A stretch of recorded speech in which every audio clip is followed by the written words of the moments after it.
Bonjour à tous, c'est le grand débat du web, comme chaque semaine, et c'est le numéro 40, la 40e semaine que nous produisons cette émission de 26 minutes, qui est destinée à vous faire comprendre un petit peu mieux ce qui se passe en matière de web, de connexion du monde, avec des invités qui sont des grandes voix du web, qui viennent parler de deux sujets d'actualité. Ça dure comme ça depuis 40 émissions donc, et on aura l'occasion aujourd'hui de parler de l'e-commerce, avec peut-être la fin d'une époque, c'est-à-dire tous ces pure players, ces sites qui sont nés nativement donc sur le web, et qui se font tailler des croupières avec le retour de ce qu'on appelle le retail. Le retail, ce sont les magasins traditionnels qui refont surface après avoir connu une période un petit peu de vache maigre, sur le web en tout cas. Ils sont en train de revenir en force. On en parlera et puis on se demandera où est passée la campagne présidentielle en ligne. Où sont passées la primaire des Français, la primaire.org, la vraie primaire, la transition et tous ces organismes, ces initiatives qui devaient à un moment précis changer la donne. On n'en entend absolument jamais parler. Alors vous me direz, dans les médias traditionnels, on s'y attendait un tout petit peu, on l'avait même prédit dans cette émission.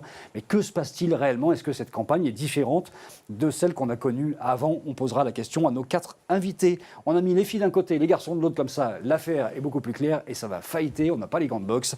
On a Clotilde Provost. Salut Clotilde. C'est la méthode. C'est pour les entrepreneurs hommes et femmes pour apprendre à devenir des bons start-upers en fait. Exactement. C'est vraiment ça. Mounia Erka, bonjour. Bonjour. Mounia qui est VC, donc venture capitaliste, en fait, vous investissez, tu investis, on se tutoie, dans des startups via Isaïe Seed Club, en fait, entre 500 et 1000 et 1 million d'euros sur des startups sympas. Il y en a eu 7, c'est ça? Oui, depuis le début. Et c'est donc la dernière partie, plus récente, d'Isaïe, qui est un fonds d'investissement d'entrepreneurs. En face, les garçons, Julien Jacob, WeFlash. Salut. Jolie couleur, le pull, WeFlash, de la photo pour les entreprises, et ça se décline maintenant dans des verticales, c'est ça, hein? C'est ça. Et puis Jérémy Benmoussa, multi-entrepreneur, mais on va dire que Love is in the air, l'ITA, c'est le dernier. Exactement, Ouais. Application mobile. De rencontres un peu différentes, C'est ça. qui est, ça y est, disponible, et qu'on peut avoir iPhone et Android. Hein. iPhone et Android. Bon, tout va bien. E-commerce, est-ce la fin d'une époque? Il y a des géants du retail aujourd'hui, donc toutes ces marques traditionnelles. Les géants du retail, c'est quoi? C'est Carrefour, c'est Leclerc, c'est Darty, c'est Castorama, c'est Auchan, c'est tous ces gens-là, qui sont en train de refaire surface dans le classement. Le dernier classement en date qui a été sorti par la FEVAD, la Fédération, la Fédération de la vente à distance. Hein, c'est quoi le titre exact de la FEVAD? Fédération. J'ai oublié le nom. J'ai oublié le E, je sais plus. Oui, le E, c'est plus. Commerce et vente à distance. C'est vente à distance, vous avez raison. Ça doit être ça. J'ai bien fait de faire le tour. Qui sort son classement régulièrement, et dans les 15 premiers aujourd'hui, on voit qu'il y a plus de marques traditionnelles du commerce physique que de marques qui sont directement issues du web, même si pour l'instant, on a toujours en tête Amazon, qu'on a en deuxième position, en tout cas en France, c'est Discount, et qu'on voit pointer derrière, devant eBay, la Fnac, qui est même carrément en train de vouloir tailler des croupières à Cdiscount, d'autant plus que la Fnac a racheté Darty récemment, et que Darty est 13e de ce classement. Bref, il se passe quelque chose. Le triomphe des marketplaces est en train de se marquer là maintenant, avec Amazon, Cdiscount, la Fnac, comme par hasard, les 3 premiers sont des marketplaces, et des enjeux majeurs qui sont en train de devenir beaucoup plus clairs, et qui font que, tout d'un coup, il y a une recomposition de ce e-commerce. Qui veut commencer à en parler? Tiens, Clotilde, par exemple, sur ce e-commerce. Qu'est-ce qui se passe réellement? Est-ce que, réellement, on aura vécu une période dorée du côté de tous ces sites qui sont, par exemple, Cdiscount, ou je ne sais pas, moi, vente privée, ça va encore pas mal. Qu'est-ce qu'il y a d'autre? Il y a Price Ministère, il y a des gens comme ça, qui reculent dans les classements de façon très régulière. Alors moi, je trouve que c'est plutôt une bonne nouvelle, parce qu'il y a 5 ans, tu m'aurais dit, est-ce qu'il faut miser sur la Fnac? Ou je t'aurais dit, en fait, non. Tu vois, non. Tu pensais que Amazon finirait tout seul, donc on se disait, bon, nous allons sont pas loin d'être tout seuls quand même en haut. Hein. Oui, mais du coup, il y a quand même vivre ou mourir. Il y en a qui se sont réveillés, donc je trouve que ça, c'est intéressant. Et je trouve que le chemin parcouru, moi, ce qui m'intéresse, c'est le chemin parcouru de transformation de ces boîtes qui se sont dit, waouh, il faut qu'on réinvente quelque chose et qu'on trouve une alternative à la marketplace pure et dure.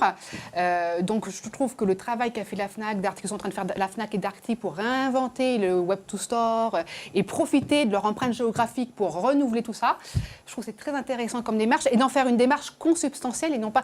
Je pense qu'au départ, ils ont péché, c'est qu'ils voulaient faire un. Le e-commerce était traité à part. Ouais, tu vois, il y avait la Fnac et le e-commerce. Voilà, c'est ça.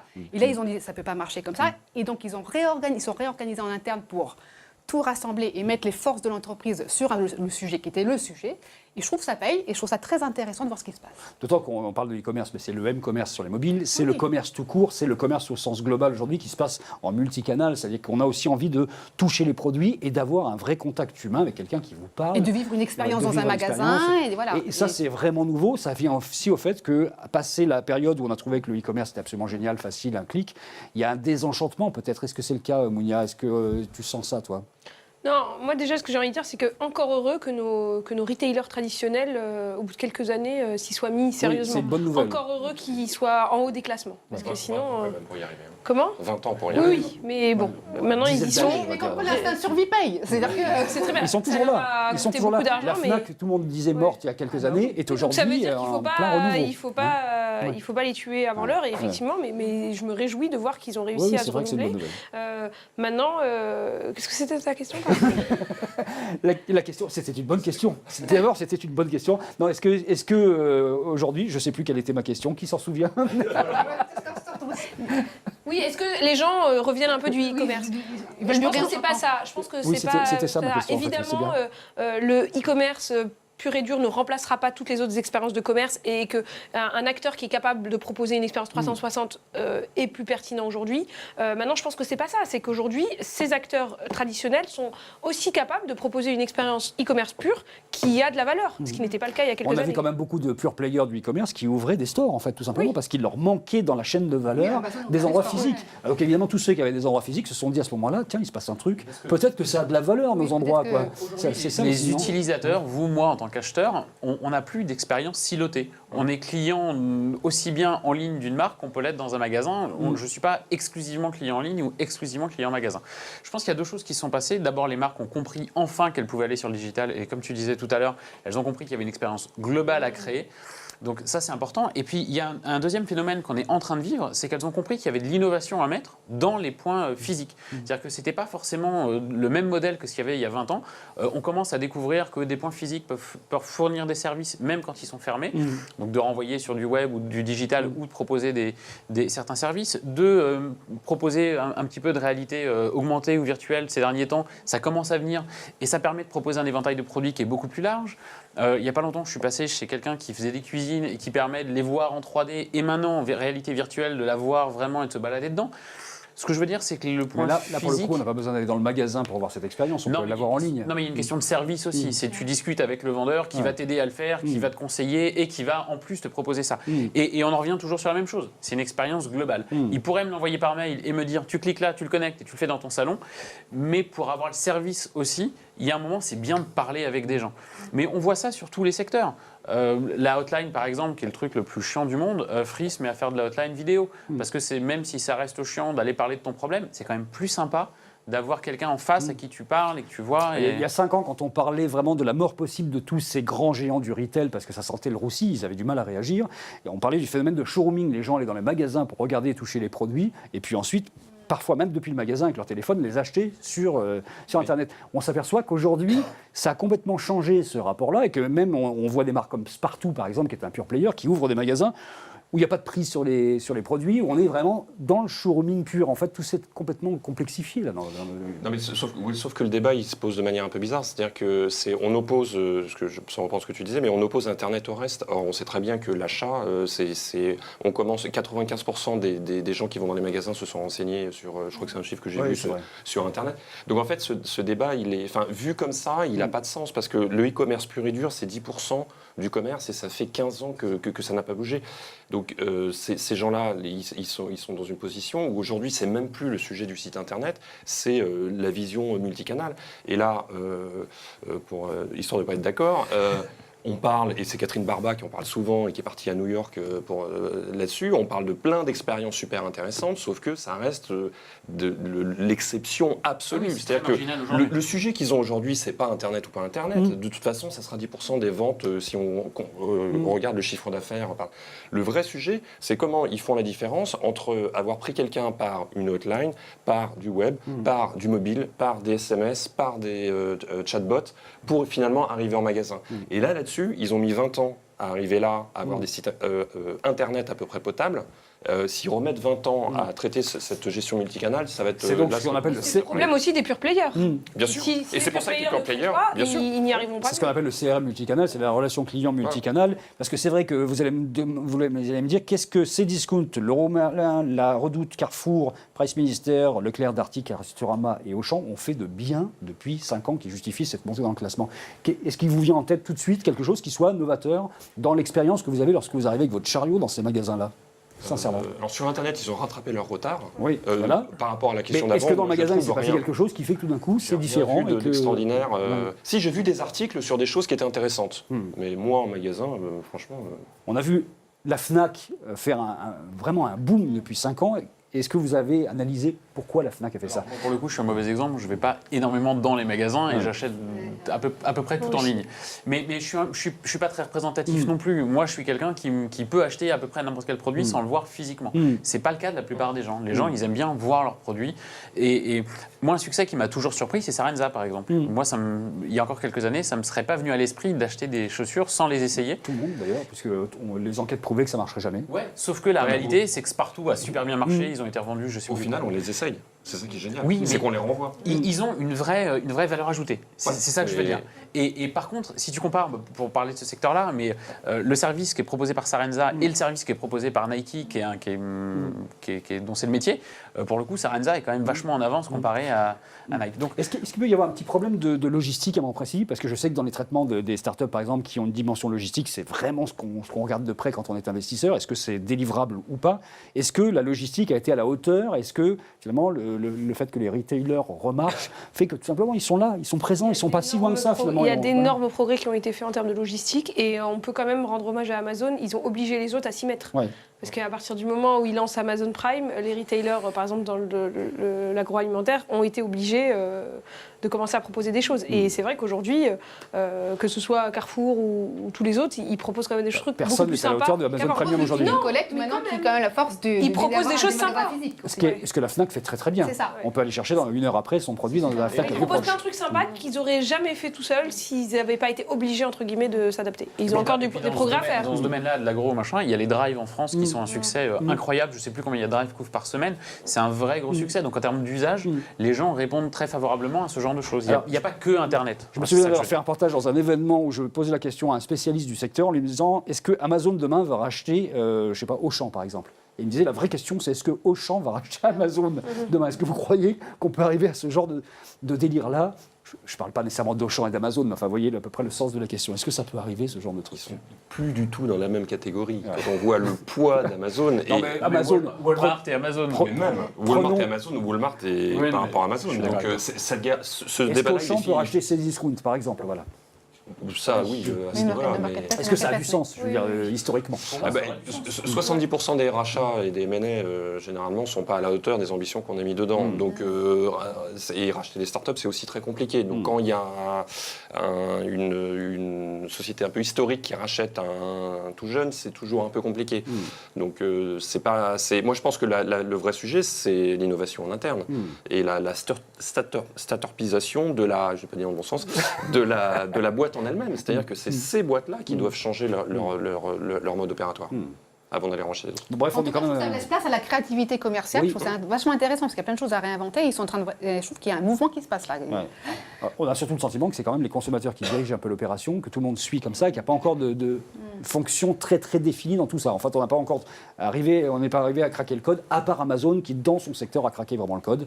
Les autres sont quand même en train de chercher encore leur formule. C'est un peu ça, non? Oui, c'est vrai. C'est vrai? Eh bien, merci de me dire que c'est pas vrai. Le deuxième sujet de ce grand débat du web, où est passée la campagne présidentielle en ligne. On avait fait un sujet il y a quelques mois et on avait dit que peut-être il se passerait quelque chose. Il y en a la moitié sur le plateau qui pensaient qu'il ne se passerait rien avec les initiatives citoyennes, ce qu'on appelle aujourd'hui les civic tech, en fait la démocratie participative via des plateformes comme la transition, la primaire.org, la primaire des Français, la vraie primaire, bref, toutes ces solutions pour essayer de trouver d'autres têtes, d'autres façons de penser la politique. Et on se rend bien compte aujourd'hui, en tout cas si on regarde les médias à peu près traditionnels, ou même les médias web, que ce sont les partis politiques traditionnels et les candidats traditionnels qui sont en train de dominer de la tête et des épaules le débat et qu'on ne parle quasiment jamais de ces initiatives citoyennes. Qu'est-ce que vous en pensez? Qui est-ce qui va me parler de ça? Je ne sais pas. Tiens, par exemple, Julien. Le premier qui se lance.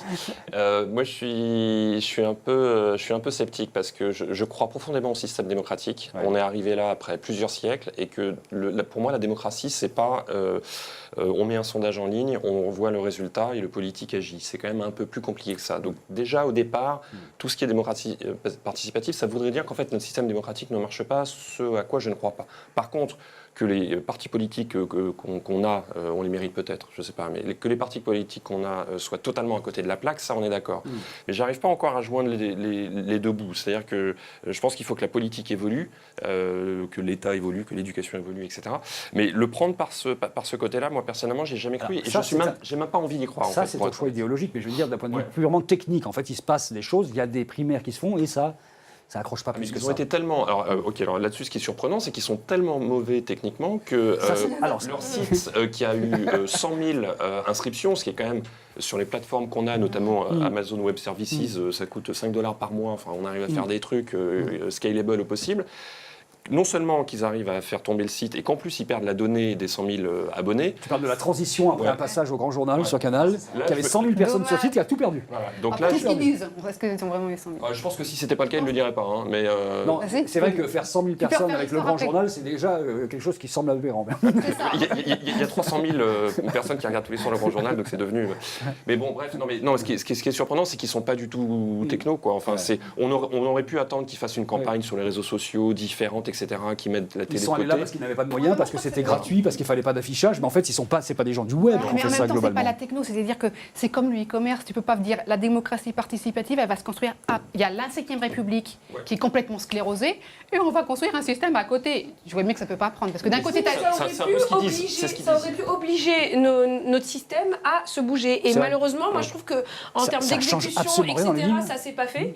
Et du coup, il n'y a pas eu ce petit. Moi, je m'attendais à ce que ça fasse un petit coup de pouce ou de boost à notre système pour qu'il évolue. Pas que ça amène tout le débat et toute la démocratie effectivement en ligne, mais ça aurait pu faire un petit truc. Et ça l'a pas fait. Peut-être les gens n'ont pas assez suivi. Je pense qu'ils auraient pu faire beaucoup mieux en termes de campagne vraiment en ligne. Est-ce que en c'est utilisant les uniquement réseaux la sociaux, faute etc. des CTO de ces projets-là? Quand même pas, faut pas exagérer non plus. Quoi, Il tu y a vois. eu, la mayonnaise n'a pas pris. Pas que des CTO, mais globalement, l'exécution était tellement merdique que ça n'a pas intéressé grand monde. C'est vrai que les sites sont pourris, on est bien d'accord. Non, mais les sites, la démarche, tout le process a été franchement merdique. Donc déjà, il fallait être hyper motivé, voire être militant pour vraiment avoir envie d'aller jusqu'au bout. Moi, je pense que si l'exécution a été bonne, ça aurait pu pas changer complètement la donne, mais faire un petit signal sympa. Parce que les gens ont envie d'avoir des C'est un problème de crédibilité quand même. Es quand même dans, tu regardes le système des candidatures, etc. Tu sais qu'il n'y a pas de système derrière qui pourra apporter. Donc tu sais que tu es dans le fake total. Que ça, tu vois. Donc, je pense que les gens donc ont c'est tellement marrant, marre qu'ils auraient pu, mais bon. ça aurait pu faire quelque chose. Ça aurait peut-être pu motiver les gens si ça avait été un peu mieux mené.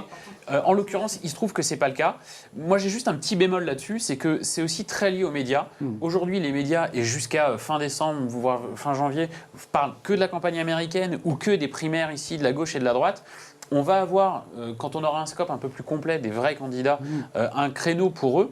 Après, à voir s'ils seront capables de se greffer là-dessus et enfin de faire parler de leurs candidats, entre guillemets, ou de leurs initiatives.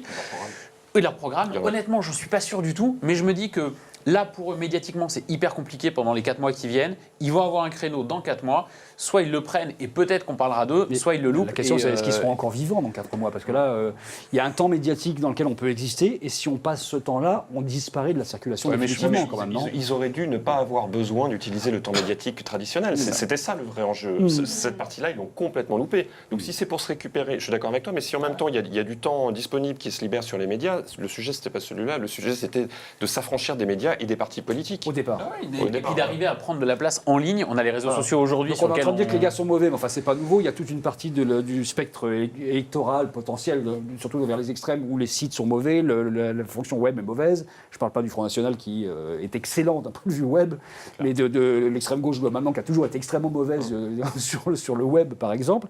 Donc c'est pas ça le critère.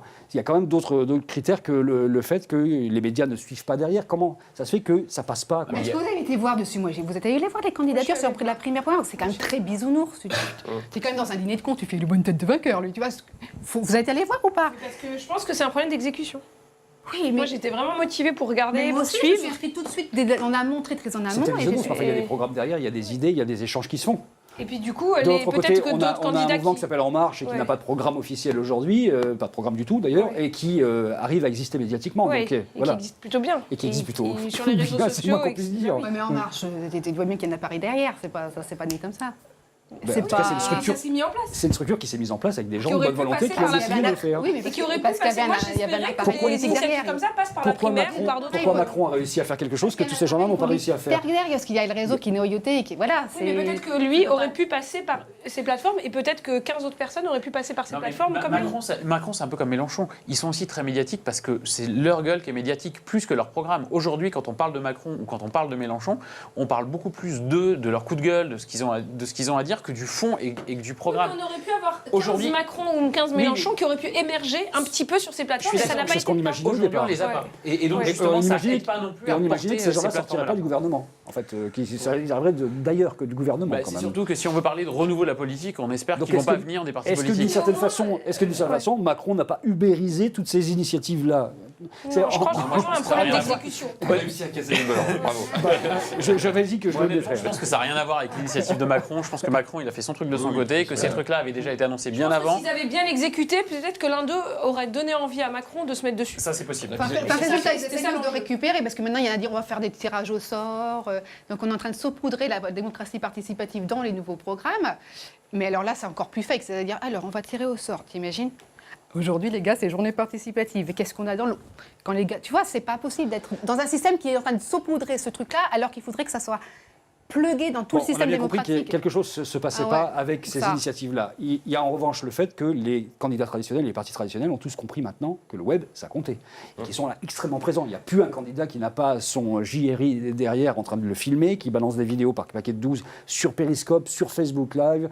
Ils sont très très présents sur ils les l'ont réseaux compris à sociaux. moitié. Ils sont- Ouais, ils n'ont pas très bien compris. Ils ont juste compris qu'il fallait y être, mais ils n'ont pas encore Mais compris par les tout cas, enjeux. En tout le cas, digital- ils ont compris qu'ils pouvaient utiliser les médias sociaux pour faire quelque chose de Non, mais fort. l'utiliser en termes de com, ouais. Par contre, mettre le digital dans leur programme, ça, on n'y est pas encore. Ouais. Non, oui, mais Et ça, pour ouais. moi, il y a un monde entre les deux. C'est-à-dire qu'ils prennent tout ce qu'ils peuvent prendre en termes de com. Je pense qu'on est tous d'accord là-dessus. Ils sont forts, ouais. Clairement, et puis les réseaux, enfin, voir un politique sur Snapchat, moi ça me fait juste marrer, mais peu importe. Mais on n'a toujours pas quelque chose qui relève du fond et d'avoir du numérique dans leur programme. Si on regarde sur le nombre d'années, on a parlé avant du e-commerce, un peu d'avant des médias et là des politiques, et les 20 ans qu'il a fallu au e-commerce pour arriver à faire à peu près quelque chose sur Internet. Moi, je suis quand même assez bluffé par la rapidité en 2-3 ans, en fait, quand on regarde la politique il y a 3 ans, Twitter, franchement, il n'y avait rien, etc. Et alors, c'est tous leurs communicants et leurs petits gars de Sciences Po, de l'ENA et tout ça, ils vont à fond et tout ça, mais je dois dire que c'est allé vite. ça y allait super vite. C'est allé d'autant plus vite que Là, le mettre dans le il y a programme, une on est chose dont d'accord, on ne parle mais- pas, c'est le traitement des datas à grande échelle qu'utilise Sarkozy notamment, mais pas que, Ouais. beaucoup d'entre eux, et qui sont très très nouveaux en France. Ouais. C'est-à-dire qu'on a quelque Sur chose. la campagne américaine, il y a un vrai modèle là-dessus. Mais ils sont tous allés aux États-Unis. Tout le monde, pour, tout le monde s'est Clinton à inspiré de ce qui s'est passé avec 70, Obama, qui a marqué vraiment les c'est ça. consciences sur le traitement des big data. Clinton, qui a 70 data scientists qui bossent à plein temps sur sa campagne, il y a un vrai usage de la data derrière. Ça n'a rien à voir avec la démocratie participative, On on est est d'accord. Non, On est d'accord. c'est un outil de communication. C'est un outil de noyautage du système, sûr, voilà, ouais. c'est tout. Donc pour vous, c'est réglé. Ils réémergeront pas ces jours-là. C'est que ils sont C'est à la sortis. prochaine quand même. Non, mais il aurait fallu qu'il donne une once de modernité, quoi. Là, ça sent pas la modernité, ça sent des gens qui ont vu un porte-voix par terre et qui ont parlé de danse. Non, mais Ça ça, veut semble dire que brigade. le prochain président, enfin le prochain gouvernement doit mettre en place l'étape d'après, c'est-à-dire la démocratie participative et le préparer. C'est-à-dire que ça ne s'invente pas du jour au lendemain. Mince, c'est demain les élections, les gars, il faudrait peut-être faire du participatif, tu vois. Ça veut dire que dès demain, en 2017, on prépare la démocratie participative de 17 plus 5, Mais elle est- 22. elle est- 22, oui. voilà, Elle est déjà participative, la démocratie, en fait. Théoriquement. théoriquement. Bon, eh ben, on reste sur un constat d'échec. Je suis désolé les mecs de la transition, la primaire.org, la primaire des Français, la vraie primaire. Si vous avez écouté ou regardé cette émission, c'était bien. Vous avez bien fait- Merci d'être venu, vous avez bien fait d'essayer, mais on se retrouve dans 5 ans et demi. Donc, enfin, vous commencez à travailler pendant 5 ans et demi, en fait. C'est un peu ce qui ressort de ce débat. On finit avec des plus 1, moins 1. Qui en avait un Moi, j'ai un plus 1 si tu veux. Un plus 1 pour Facebook qui a enfin lancé Workplace.